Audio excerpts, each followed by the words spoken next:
Welcome to my new blog. ಇವತ್ತು ನೀರು ಬಂದಿದ್ರು, ನೀರು ತುಂಬಿದ್ನಿ ಅಂಗಡಿ ತೊಳೆದಾದ ಕೂಡಲೇ ಕೋಳಿ ಗಾಡಿ ಬತ್ರಿ. ಕೋಳಿ ಗಾಡಿ ಬಂದ ಕೂಡಲೇ ಒಂದು 30 ಕೋಳಿ ತೊಗೊಂಡ್ನಿ. ಕೋಳಿ ಇಸ್ಕೊಂಡ್ಮೇಲೆ ಅಂಗಡಿಯಾಗ ಗಿರಾಕಿ ಬರೋ ಆಯ್ತು. ಕೂತು ಬೇಸರ ಆದ ಕೂಡಲೇನ ಹೋಗಿ ಒಂದು ಕಪ್ ಚಹಾ ಕುಡ್ದು ಬನ್ನಿ. ಚಹಾ ಕುಡ್ದು ಬಂದ ಕೂಡಲೇ ತತ್ತಿ ಆರ್ಡರ್ ನಾನು ನಮ್ಮ ಮಾಮ ಹೋಗಿ ಕೊಟ್ಟು ಬಂದ್ವಿ. 4 ಕಿಲೋ ಹೋಟೆಲ್ದು ಆರ್ಡ್ರ್ ಇತ್ತು. ಆರ್ಡ್ರ್ ಕಟ್ ರೆಡಿ ಮಾಡಿ ಇಟ್ಟಿದ್ನಿ. ಪೀಸ್ ಕಟ್ ಆದ್ಮೇಲೆ ಒಂದು 5 ಕಿಲೋ ಒಂದು ಕಬ್ಬಿನ ಗ್ಯಾಂಗ್ದು ಆರ್ಡರ್ ಬಂತು. ಆರ್ಡ್ರನ್ನು ಕಟ್ ಮಾಡಿದ್ನಿ.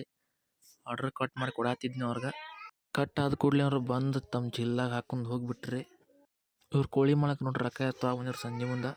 ರೊಕ್ಕ ಕೊಟ್ಟಾದ್ಮೇಲೆ ಸಣ್ಣಂಗೆ ಗಿರಾಕಿ ಚಾಲು ಆದ್ರು. ಗಿರಾಕಿ ಕೊಡಾತಿದ್ನಿ. ಇವತ್ತು ಸಣ್ಣ ಹಿಂಗೆ ವ್ಯಾಪಾರ ಇತ್ತು. ವ್ಯಾಪಾರದ ಕಾರಣ ಎಲ್ಲ ಕೋಳಿ ಖಾಲಿ ಆದವು ರೀ. ಕೋಳಿ ಖಾಲಿ ಆದ ಕೂಡಲೇ ಅಂಗಡಿ ಬಂದು ಟೈಮ್ ಆಗಿತ್ತು. ಅಂಗಡಿ ಬಂದ್ ಮಾಡತ್ತಿದ್ನಿ. ಯಾಕೆ ಗಿರಾಕಿ ಬಂದರು? ಚಿಕನ್ ಇದ್ದಿಲ್ಲ. ವ್ಯಾಪಾರನೇ ಹಂಗೆ ರೀ. ಕೋಳಿ ಇದ್ದಾಗ ವ್ಯಾಪಾರ ಇಲ್ರಿ, ವ್ಯಾಪಾರದ ಕೋಳಿ ಇರಂಗಿಲ್ರಿ. ಅದಕ್ಕೆ ಅಂಗಡಿ ಬಂದ್ ಮಾಡ್ಬಿಟ್ಟಿನಿ ಜಲ್ದಿ. ತತ್ತಿದೆಲ್ಲ ಒಳಗೆ ಎಬ್ಬಿಸಿಟ್ಟಾತೀನಿ. ಒಳಗೆ ಎಬ್ಬಿಸಿಟ್ಟಾದ ಕೂಡಲೇ ಅಂಗಡಿ ಬಂದ್ ಮಾಡ್ಕೊಂಡು ತತ್ತಿ ಕುಡಿಯಾಕ ಹೋಗ್ತೀನಿ. ಸಿಗೋಣ ನೆಕ್ಸ್ಟ್ ಬ್ಲಾಗ್ನಾಗ. Thank you.